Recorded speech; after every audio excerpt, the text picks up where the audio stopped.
दोस्तों नमस्कार, ये है मार्गदर्शन फॉर सिविल सर्विसेज। मैं अनुराग चौधरी। दोस्तों आज की वीडियो में हम सॉल्व करेंगे उत्तर प्रदेश माध्यमिक शिक्षा सेवा चयन बोर्ड द्वारा आयोजित टीजीटी पीजीटी परीक्षा नागरिक शास्त्र यानी सिविक्स का प्रैक्टिस सेट, जो आगामी टीजीटी सामाजिक विज्ञान और पीजीटी यानी प्रवक्ता परीक्षा नागरिक शास्त्र के लिए बहुत ही उपयोगी है। दोस्तों इस प्रैक्टिस सेट में उन महत्वपूर्ण प्रश्नों को शामिल किया गया है जो आपके परीक्षाओं की दृष्टि से अति संभावित और महत्वपूर्ण हैं। तो आइए सॉल्व करते हैं आज का प्रैक्टिस सेट, टीजीटी पीजीटी नागरिक शास्त्र का प्रैक्टिस सेट संख्या 14। दोस्तों आज के प्रैक्टिस सेट का जो पहला प्रश्न है, देखिए बहुत ही महत्वपूर्ण है। 19वीं शताब्दी के उदारवादी विचारक राज्य को मानते थे। आपको बताना है कि 19वीं शताब्दी के उदारवादी विचारक राज्य को क्या मानते थे। तो उत्तर है दोस्तों, 19वीं शताब्दी के उदारवादी विचारक जो थे वो राज्य को एक आवश्यक बुराई मानते थे। और एक तरह से देखा जाए तो 19वीं शताब्दी के उदारवादी ये नकारात्मक उदारवाद के समर्थक हैं और ये राज्य के कार्यों को अत्यंत सीमित करने की वकालत करते हैं, राज्य को एक आवश्यक बुराई घोषित करते हैं। और इसके प्रमुख समर्थकों में स्पेंसर और एडम स्मिथ का नाम आता है। अगला प्रश्न है दोस्तों, भारतीय राजनीतिक व्यवस्था का स्वरूप कौन सा था, आपको बताना है। तो सही उत्तर है दोस्तों, भारतीय राजनीतिक व्यवस्था का स्वरूप गणतंत्रीय, संघीय और संसदीय है। देखिए भारत में राज्याध्यक्ष वंशानुगत नहीं बल्कि निर्वाचित होता है और केंद्र और राज्य की शक्तियों का विभाजन किया गया है, जो संघीय प्रणाली का लक्षण है। और संसदीय शासन प्रणाली को ब्रिटेन से अपनाया गया है। तो भारतीय राजनीतिक व्यवस्था गणतंत्रीय, संघीय और संसदीय प्रकार की है। अगला प्रश्न है दोस्तों, दबाव समूहों का प्रमुख उद्देश्य क्या है। ऑप्शन है आपके, राजनीतिक सत्ता प्राप्त करना, भौतिक विकास के लिए कार्य करना, अपने सदस्यों के हितों को विकसित करना या फिर धर्म की रक्षा करना। तो दोस्तों दबाव समूह या प्रेशर ग्रुप्स ऐसे समूह होते हैं जो अपने सदस्यों के या अपने ग्रुप के, अपने समूह के सदस्यों के हितों के लिए सरकार पर दबाव डालते हैं। अगला प्रश्न है बहुत ही महत्वपूर्ण है, संसद के संयुक्त अधिवेशन को कौन संबोधित करता है। तो देखिए ऑप्शन है, सभापति राज्यसभा, अध्यक्ष लोकसभा, राष्ट्रपति या विरोधी दल का नेता। तो दोस्तों संविधान के अनुच्छेद 108 के तहत संयुक्त बैठक का आह्वान यानी आहूत राष्ट्रपति करता है, जबकि इसकी अध्यक्षता लोकसभा अध्यक्ष करता है। तो सही उत्तर है, संसद के संयुक्त अधिवेशन की अध्यक्षता लोकसभा अध्यक्ष के द्वारा की जाती है। अगला प्रश्न है दोस्तों, संघीय लोक सेवा आयोग के अध्यक्ष की नियुक्ति कौन करता है। केंद्रीय गृह मंत्री, संसद, राष्ट्रपति या प्रधानमंत्री। तो आप जानते हैं दोस्तों, संविधान के अनुच्छेद 316(1) के तहत संघ लोक सेवा आयोग के अध्यक्ष की नियुक्ति राष्ट्रपति के द्वारा की जाती है। तो याद कर लीजिए, संघ लोक सेवा आयोग के अध्यक्ष की नियुक्ति राष्ट्रपति करता है। अगला प्रश्न है दोस्तों, भारत में प्रथम गैर कांग्रेसी सरकार का प्रधानमंत्री कौन था, आपको बताना है। बीपी सिंह, चंद्रशेखर, मोरारजी देसाई या फिर चरण सिंह। तो उत्तर है ऑप्शन सी, मोरारजी देसाई। दोस्तों मोरारजी देसाई भारत में प्रथम गैर कांग्रेसी सरकार के प्रधानमंत्री थे, जो 1977 में प्रधानमंत्री बने थे।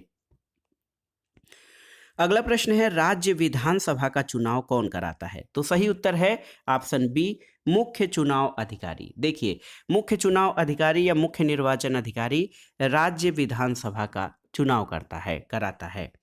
अगला प्रश्न है कि देखिए किसकी देखरेख में जिले में पुलिस बल जो है शांति और व्यवस्था कायम करता है। ऑप्शन है जिलाधीश, पुलिस कप्तान, राज्य के गृह मंत्री या मुख्यमंत्री। तो सही उत्तर है दोस्तों जिलाधीश, यानी जो डिस्ट्रिक्ट मजिस्ट्रेट है दोस्तों, जिले में कानून व्यवस्था बनाए रखने के लिए जिलाधीश उत्तरदायित्व होता है और इसी की देखरेख में जिले में पुलिस बल शांति और व्यवस्था बनाए रखने का काम करती है। अगला प्रश्न है, देखिए मुख्य लेखा अधिकारी इनमें से किसके आय व्यय की जांच नहीं करते हैं। राज्य सरकार, केंद्रीय सरकार, नगर निगम या फिर सरकारी उद्योग की। तो आपको बताना है कि मुख्य लेखा अधिकारी जो होते हैं वो किसके आय व्यय की जांच नहीं करते हैं। तो सही उत्तर है आपका ऑप्शन सी, नगर निगम की। देखिए दोस्तों मुख्य लेखा अधिकारी राज्य सरकार, केंद्र सरकार और सरकारी उपक्रमों के आय व्यय की जांच करते हैं। तो सही उत्तर आपका ऑप्शन सी हो जाएगा कि मुख्य लेखाधिकारी इनमें से किसके आय व्यय की जांच नहीं करते? नगर निगम की। अगला प्रश्न है कि निम्नलिखित में से कौन नौकरशाही यानी ब्यूरोक्रेसी की विशेषता नहीं है? अस्थायित्व, तटस्थता, अक्षमता और गोपनीयता। तो दोस्तों नौकरशाही जो होती है ये अधिकारियों का यानी विधिक और औचित्यपूर्ण सत्ता पर आधारित व्यावसायिक वर्ग का एक समूह होता है और इसके अंदर अस्थायित्व, तटस्थता और गोपनीयता होती है और साथ ही नौकरशाही जो है योग्य अधिकारियों का समूह होता है और इसमें योग्यता और क्षमता जो है विशिष्ट होती है। आपसे पूछा गया है कि कौन नौकरशाही की विशेषता नहीं है, तो अक्षमता जो है ये नौकरशाही की विशेषता नहीं है, जबकि अस्थायित्व, तटस्थता, गोपनीयता ये सब नौकरशाही की विशेषता हैं। अगला प्रश्न है दोस्तों, उदारवाद यानी लिबरलिज्म किसका हित चाहता है? अभिजात्य वर्ग का, धनवानों का, निर्धनों का या सबका? तो उत्तर है ऑप्शन बी, धनवानों का। उदारवाद मानव को उत्पादन, विनिमय, वितरण करने का कोई व्यापार या व्यवसाय करने, अपनी संपत्ति रखने, बेचने की पूरी स्वतंत्रता देता है और इससे पूंजीवाद को बढ़ावा मिलता है और कुल मिलाकर उदारवाद धनवानों का हित चाहता है। अगला प्रश्न है दोस्तों, फांसीवाद किस में विश्वास करता है? तो उत्तर है फांसीवाद दोस्तों ये विश्वास करता है कि राज्य जो है वो दल से श्रेष्ठ है। देखिए बहुत ही महत्वपूर्ण है, राज्य को दल से श्रेष्ठ माना जाता है और फांसीवाद ऐसी विचारधारा है जिसमें ये माना जाता है कि सभी कुछ राज्य में है, राज्य के भीतर है, राज्य के बाहर और विरुद्ध कुछ भी नहीं है। तो कुल मिलाकर देखा जाए तो राज्य शासक दल के हाथों में एक सर्वशक्तिशाली संस्था हो तो उसके प्रति किसी प्रकार के विरोध की कोई गुंजाइश नहीं है और फांसीवाद राज्य को सर्वश्रेष्ठ मानता है, राज्य दल से सर्वश्रेष्ठ है, फांसीवाद ऐसा विश्वास करता है। फांसीवाद में व्यक्ति पूजा पे बल दिया जाता है, एक राष्ट्र, एक दल और एक नेता में विश्वास किया जाता है। इसके अलावा ये प्रजातंत्र का विरोधी सिद्धांत भी है। अगला प्रश्न है, भाषण की स्वतंत्रता किस शासन के लिए आवश्यक है? लोकतंत्र, अधिनायकवाद, राजतंत्र या वर्गतंत्र? तो उत्तर है दोस्तों भाषण की स्वतंत्रता जो है ये लोकतंत्र के लिए बहुत ही महत्वपूर्ण और आवश्यक है। अगला प्रश्न है, कौन कल्याणकारी राज्य का समर्थक था? ऑप्शन है लेनिन, बेंथम, जवाहरलाल नेहरू या फिर जे.एस. मिल। तो देखिए यहाँ पर जो चारों ऑप्शंस दिए हैं उसमें से सही उत्तर होगा ऑप्शन सी, जवाहरलाल नेहरू, क्योंकि नेहरू का झुकाव देखा जाए तो समाजवाद की ओर था, लेकिन उन्होंने मिश्रित अर्थव्यवस्था की नीति के साथ समाजवाद को उसी रूप में अपनाने का आग्रह किया था जहाँ तक वह लोक कल्याण या कल्याणकारी राज्य का साधन बन सके। तो सही उत्तर है लोक कल्याणकारी राज्य का समर्थक जवाहरलाल नेहरू थे और इनकी विचारधारा लोकतांत्रिक समाजवाद के नाम से जानी जाती है। अगला प्रश्न है दोस्तों, भारतीय संविधान के अनुसार संसद की बैठक एक साल में कम से कम कितनी बार हो जानी चाहिए? तो सही उत्तर है भारतीय संविधान के अनुसार संसद की 2 बैठकों के बीच में जो है कितने दिन का अंतर होना चाहिए? 6 माह से अधिक का अंतर नहीं होना चाहिए, इसलिए ये एक साल में ये 2 बार हो जानी चाहिए कम से कम। अगला प्रश्न है, निम्नलिखित में से कौन सी दल पद्धति लोकतंत्र के अस्थायित्व के लिए सबसे उपयुक्त है? एक दल प्रधानता, दल रहित पद्धति, बहुदलीय प्रधानता या फिर द्विदलीय पद्धति?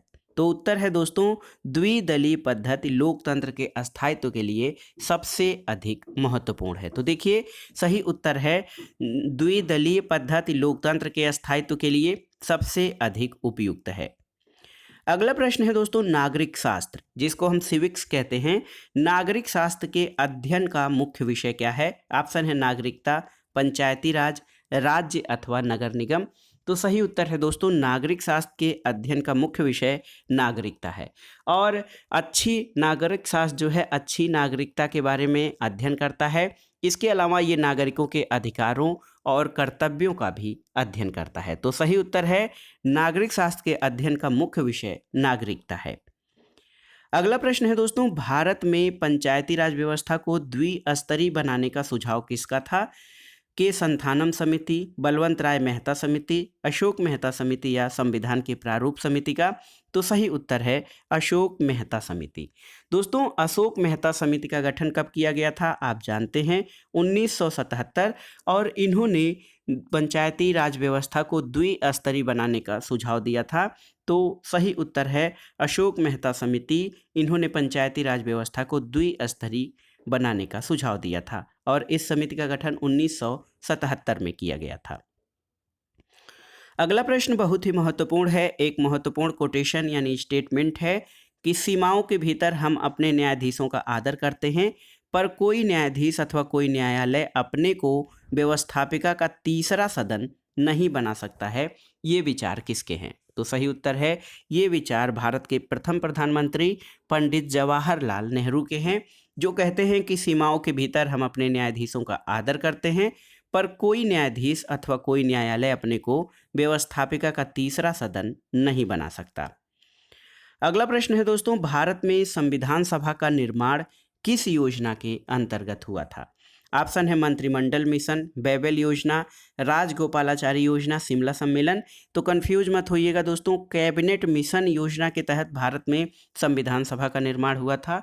हिंदी में इसको मंत्रिमंडलीय मिशन भी कहा जाता है। तो दोस्तों, कैबिनेट मिशन 1946 के अनुसार संविधान निर्माण सभा का गठन प्रांतीय विधानसभाओं और देशी रियासतों के प्रतिनिधियों के द्वारा किया गया था। अगला प्रश्न बहुत ही आसान सा है। राजनीति शास्त्र के पिता माने जाते हैं कौन? तो उत्तर है राजनीति शास्त्र का जनक अरस्तु को माना जाता है। तो उत्तर है अरस्तु राजनीति शास्त्र के पितामह या राजनीति विज्ञान के जनक हैं। और अरस्तु ने दोस्तों राजनीति विज्ञान को सर्वोच्च विज्ञान की संज्ञा दी है। अगला प्रश्न है कि निम्नलिखित में से कौन सा राज्य नहीं है? राजस्थान, नेपाल, बांग्लादेश या फिर श्रीलंका? तो सही उत्तर है राजस्थान जो है भारतीय संघ का एक प्रोविंस यानी एक प्रांत है, ये राज्य नहीं है। राज्य के अंतर्गत आप जानते हैं कि 4 तत्व आने चाहिए: जनसंख्या, भूभाग, सरकार और संप्रभुता।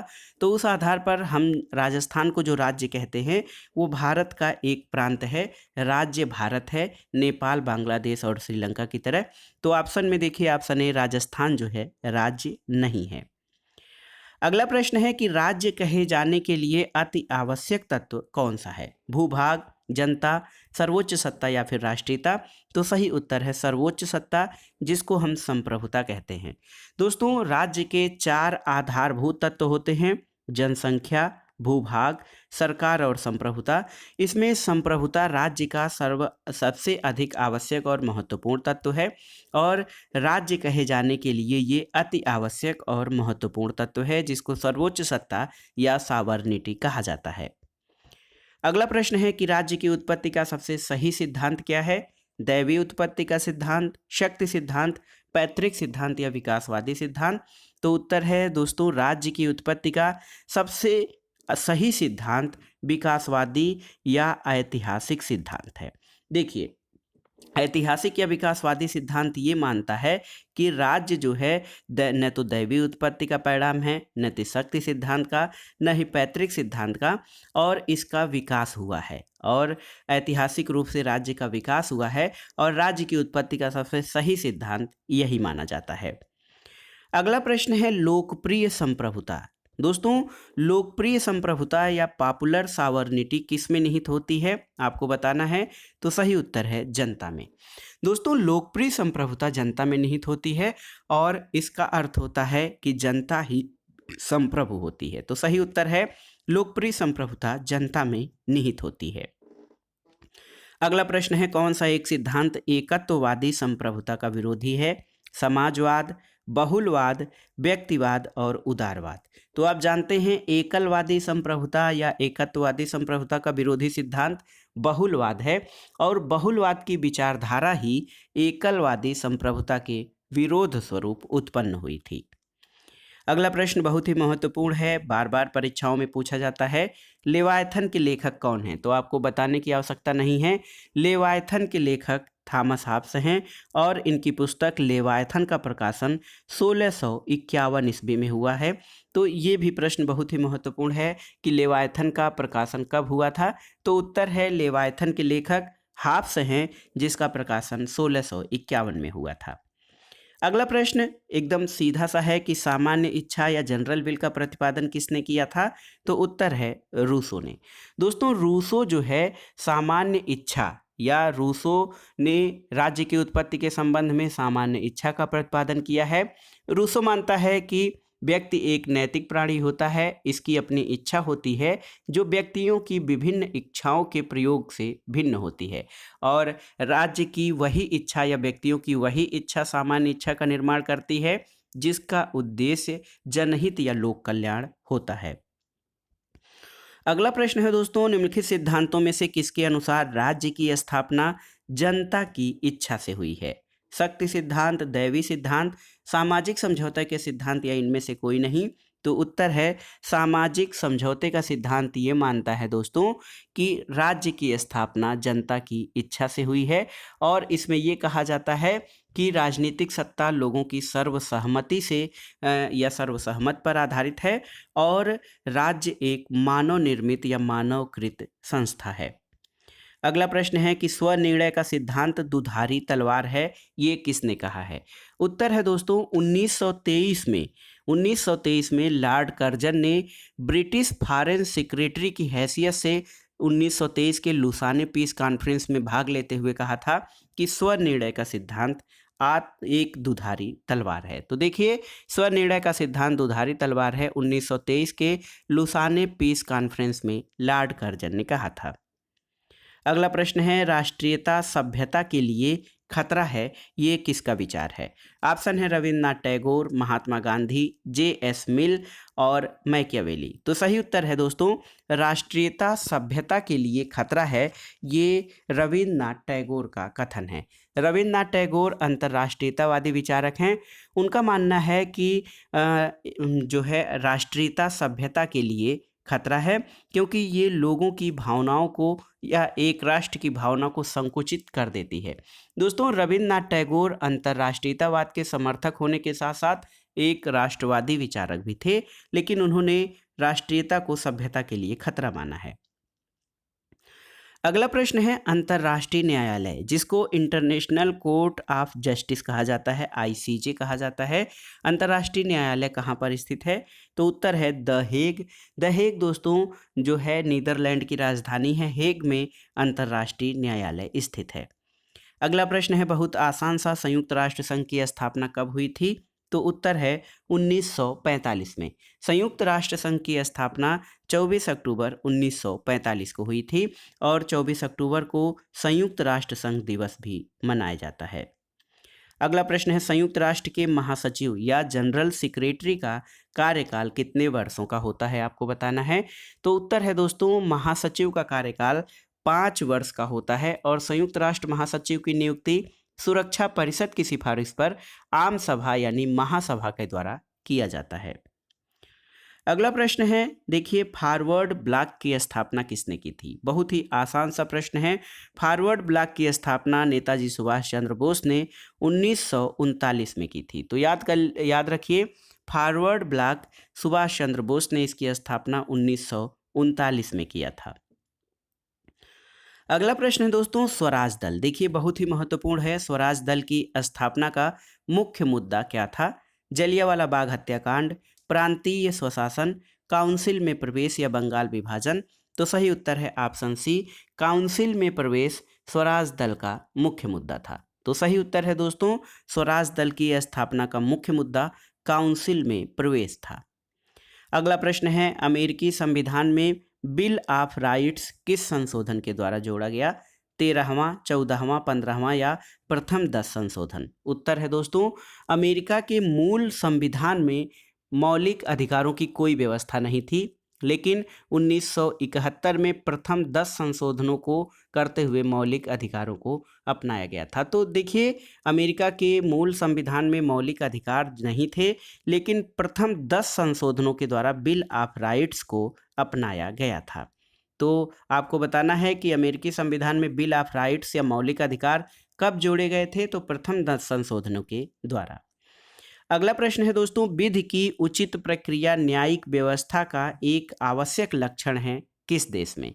यूके में, फ्रांस में, यूएसए में या भारत में? तो उत्तर है दोस्तों विधि की उचित प्रक्रिया न्यायिक व्यवस्था का आवश्यक लक्षण संयुक्त राज्य अमेरिका में है। तो देखिए ऑप्शन सी आपका सही उत्तर हो जाएगा। एक प्रश्न आता है दोस्तों शीत युद्ध। शीत युद्ध जिसको कि कोल्ड वार कहा जाता है, ये द्वितीय विश्व युद्ध के बाद महाशक्तियां जैसे पूंजीवादी गुट और साम्यवादी गुट, इनके बीच लड़ा जाने वाला एक मनोवैज्ञानिक युद्ध था जिसमें आमने सामने कोई युद्ध नहीं हुआ था। ये प्रचार दुष्प्रचार आदि के द्वारा लड़ा गया था। तो आपको बताना है कि शीत युद्ध शब्द का प्रथम प्रयोग किसके द्वारा किया गया था? उत्तर है दोस्तों शीत युद्ध शब्द का प्रयोग बर्नार्ड बारूच के द्वारा किया गया था। तो कोल्ड वार शब्द का प्रयोग बर्नार्ड बारूच। अगला प्रश्न एक महत्वपूर्ण पुस्तक है, देखिए the metaphysical theory of the state. The metaphysical theory of the state नामक पुस्तक के लेखक कौन है? तो उत्तर है दोस्तों option A L.T. Hobhouse. Leonard T Hobhouse the metaphysical theory of the state नामक पुस्तक के लेखक हैं। अगला प्रश्न है कि भारतीय संविधान की समवर्ती सूची में क्या शामिल नहीं है? तो उत्तर है लोक व्यवस्था। दोस्तों पुलिस और लोक व्यवस्था राज्य के विषय हैं और ये भारतीय संविधान की समवर्ती सूची में शामिल नहीं है। तो महत्वपूर्ण है भारतीय संविधान के 7वें दोस्तों भारतीय संविधान में तीन सूचियों का वर्णन किया गया है और संघ सूची, राज्य सूची और समवर्ती सूची। संघ सूची के विषयों पर केंद्र सरकार को कानून बनाने का अधिकार है, राज्य सूची पर राज्य सरकार और समवर्ती सूची पर कानून बनाने का अधिकार केंद्र और राज्य सरकार दोनों का है। यहाँ पे देखिए पुलिस एंड पब्लिक ऑर्डर ये राज्य सूची का विषय है। अगला प्रश्न है दोस्तों यूनानियों ने न्याय के किस पक्ष पर जोर दिया था? आपको बताना है। ऑप्शन है सामाजिक, नैतिक, कानूनी या राजनीतिक। तो उत्तर है यूनानियों ने न्याय के नैतिक पक्ष पर जोर दिया था और यूनानियों ने न्याय को सद्गुण के रूप में परिभाषित किया था। उन्होंने कहा था कि न्याय की व्याख्या नैतिक आधार पर सद्गुण के रूप में किया है और न्याय को उन लोगों ने आंतरिक चेतना का प्रतीक माना है। तो इस प्रकार यूनानियों ने न्याय के नैतिक पक्ष पर जोर दिया है।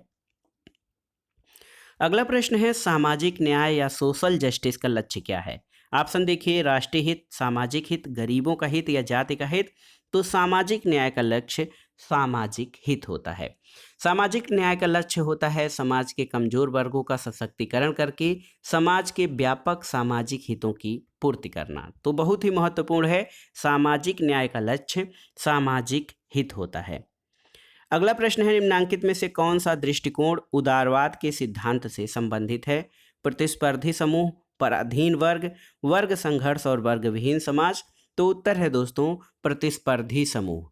दोस्तों उदारवाद के सिद्धांत में प्रतिस्पर्धी समूह बहुत ही महत्वपूर्ण है और उदारवादी दृष्टिकोण के अनुसार राजनीति विभिन्न समूहों की गतिविधि होती है जिसमें परस्पर विरोधी और प्रतिस्पर्धी समूह अपने हितों की पूर्ति के लिए निरंतर संघर्षरत रहते हैं। अगला प्रश्न है सूची 1 का सूची 2 के साथ सुमेलन करना है। देखिए सूची 1 में विचारकों के नाम हैं और सूची 2 में उनके द्वारा लिखित पुस्तकें। देखिए शुम्पीटर, जोसेफ शुम्पीटर की पुस्तक है capitalism, socialism and democracy. Ralph की पुस्तक है दोस्तों पॉलिटिकल लिबरलिज्म। हैबरमास, देखिए हैबरमास की कृति है बिटवीन फैक्ट्स एंड नॉर्म्स और Karl Popper open society and its image. तो ये आपका सही सुमेलन हो गया। शुम्पीटर की पुस्तक है capitalism, socialism and democracy. Ralph की पॉलिटिकल लिबरलिज्म, जुर्गन हैबरमास की बिटवीन फैक्ट्स एंड नॉर्म्स और कार्ल पापर की open society and its image. तो ये आपका सही सुमेलित हो जाएगा दोस्तों। अगला प्रश्न है ये कथन किसका है कि मानव चेतना से स्वतंत्रता का प्रादुर्भाव होता है? स्वतंत्रता में अधिकार निहित होते हैं और अधिकार राज्य की मांग करते हैं। तो दोस्तों ये कथन ऐसे बेसिक रूप से देखा जाए तो बार्कर द्वारा कहा गया है। अर्नेस्ट बार्कर का कथन है और इसने T.H. ग्रीन यानी थॉमस हिल ग्रीन के विचारों के संबंध में ये कथन कहा है कि मानव चेतना स्वतंत्रता चाहती है, स्वतंत्रता में अधिकार निहित हैं और अधिकार राज्य की मांग करते हैं। अगला प्रश्न है दोस्तों किसने कहा है कि स्वतंत्रता प्रतिरोधों की अनुपस्थिति है या फिर स्वतंत्रता प्रतिबंधों का अभाव है? तो उत्तर है सीले। ये कथन सीले का है कि स्वतंत्रता जो है प्रतिबंधों की अनुपस्थिति या प्रतिबंधों का अभाव है। अगला प्रश्न बहुत ही महत्वपूर्ण है, बार बार परीक्षाओं में पूछा जाता है। किसने कहा है कि आर्थिक स्वतंत्रता के बिना राजनीतिक स्वतंत्रता एक पुराण कथा है यानी मिथक है?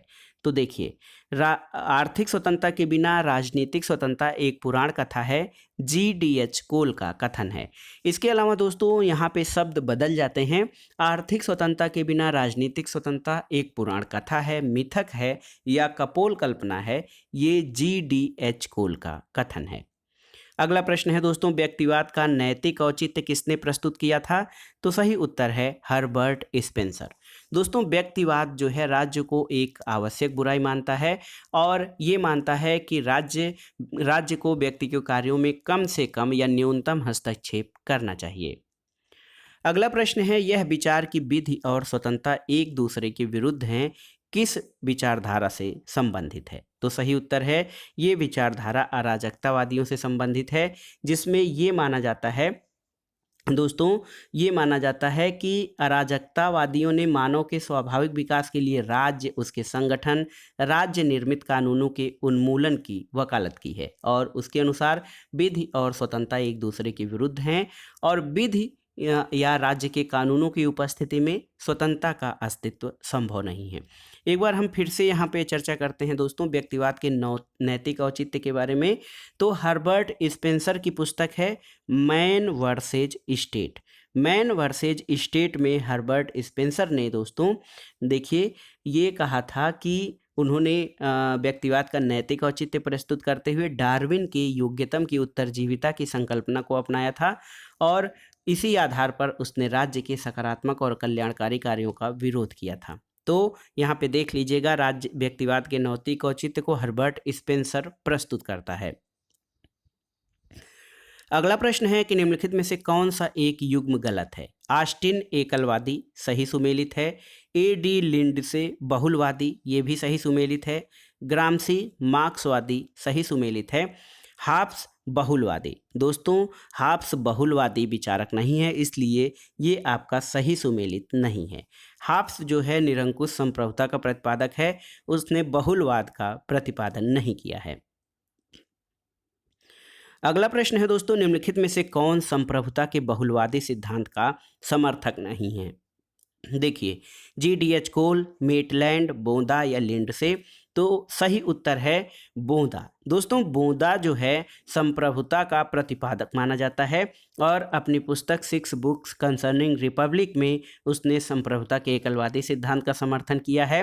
इसके अलावा कोल, लिंडसे, मेटलैंड, ऑटो वान गियर के ये सभी बहुलवादी विचारधारा का समर्थन करते हैं। बोंदा संप्रभुता का जो है प्रतिपादक माना जाता है।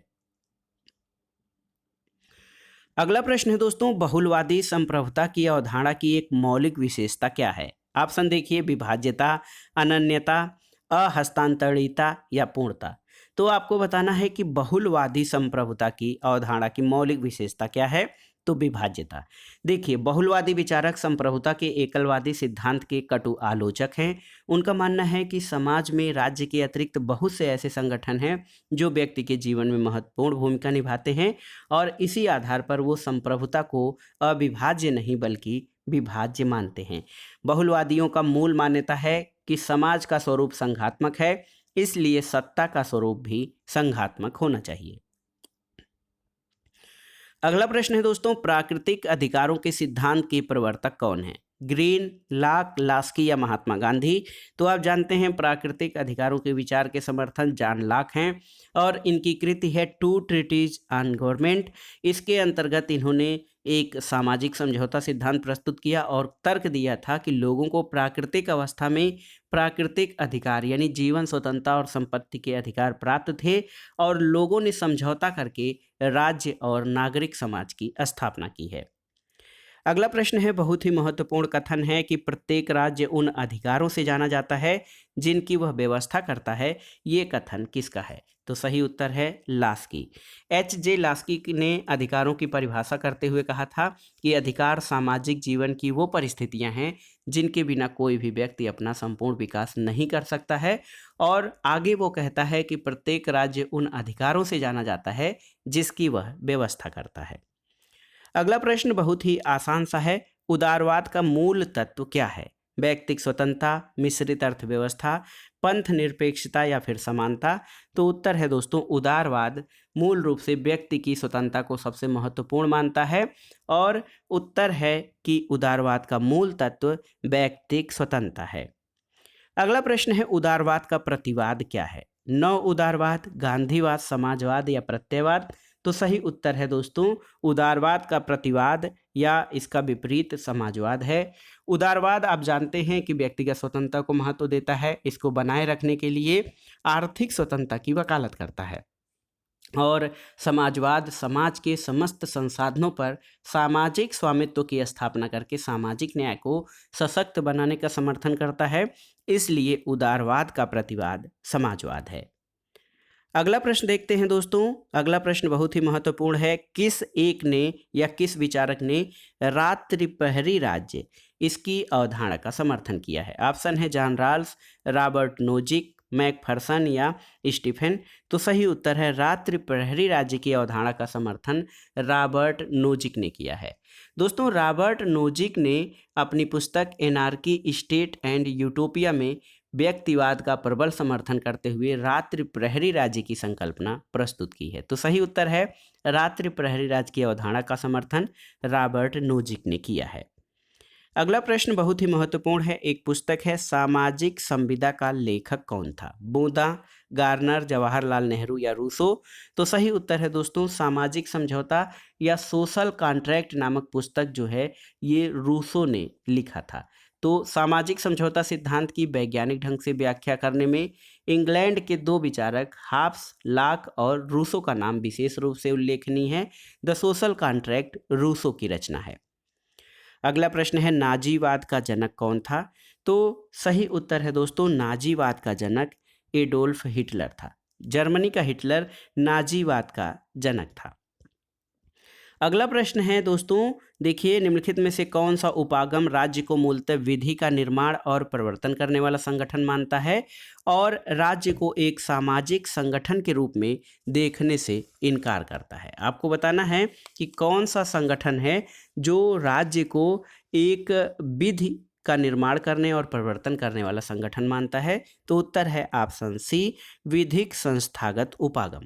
दोस्तों विधिक संस्थागत उपागम जो है ये राज्य को मूलतः विधि का निर्माण करने और प्रवर्तन करने वाला संगठन मानता है और राज्य को एक सामाजिक संगठन के रूप में देखने से इनकार करता है। अगला प्रश्न देखते हैं सामाजिक समझौता सिद्धांत क्या सिद्ध करना चाहता है कि राज्य देखिए एक अवयव संस्थान है, एक वर्ग है, एक यंत्र है या एक सुरक्षा कंपनी है? तो दोस्तों सामाजिक समझौता सिद्धांत राज्य की उत्पत्ति के बारे में ऐसी परिकल्पना करता है कि जिससे उदारवाद के मान्यताओं की पुष्टि की जाती है और इसमें ये भी कल्पना की गई है कि राज्य का निर्माण सब मनुष्यों ने मिलकर सबके हित साधन के उद्देश्य से किया है। इसलिए सामाजिक समझौते सिद्धांत के अनुसार राज्य एक यंत्र है। तो सही उत्तर है सामाजिक समझौता सिद्धांत ये सिद्ध करता है कि राज्य एक यंत्र है। अगला प्रश्न और इस प्रैक्टिस सेट का आखिरी प्रश्न है दोस्तों निम्नलिखित में से कौन संप्रभुता के विधिक सिद्धांत के प्रमुख प्रतिपादक हैं? बोदा, लॉक, रूसो या ऑस्टिन। तो सही उत्तर है ऑप्शन डी ऑस्टिन। दोस्तों संप्रभुता के विचार की सर्वोत्तम व्याख्या इसके वैधानिक अथवा विधिशास्त्रीय रूप में की जा सकती है और इसमें ये कहा जाता है कि राज्य की इच्छा का श्रेष्ठतम रूप राज्य के कानून में निहित है जो सभी के लिए बाध्यकारी होता है। दोस्तों विधि या जो है संप्रभुता के विधिक सिद्धांत की व्याख्या जॉन ऑस्टिन ने अपनी पुस्तक लेक्चर्स ऑन ज्यूरिस्प्रूडेंस में की है। दोस्तों जॉन ऑस्टिन के द्वारा संप्रभुता के विधिक सिद्धांत का प्रतिपादन किया गया है। तो ये था आज का प्रैक्टिस सेट जिसमें आपने टीजीटी पीजीटी नागरिक शास्त्र से संबंधित महत्वपूर्ण प्रश्नों को सॉल्व किया जो आपके आगामी परीक्षाओं के लिए बहुत ही उपयोगी तथा महत्वपूर्ण है। दोस्तों ये प्रैक्टिस सेट बहुत ही आसान सा था लेकिन आपके रिवीजन करने के लिए बनाया गया था।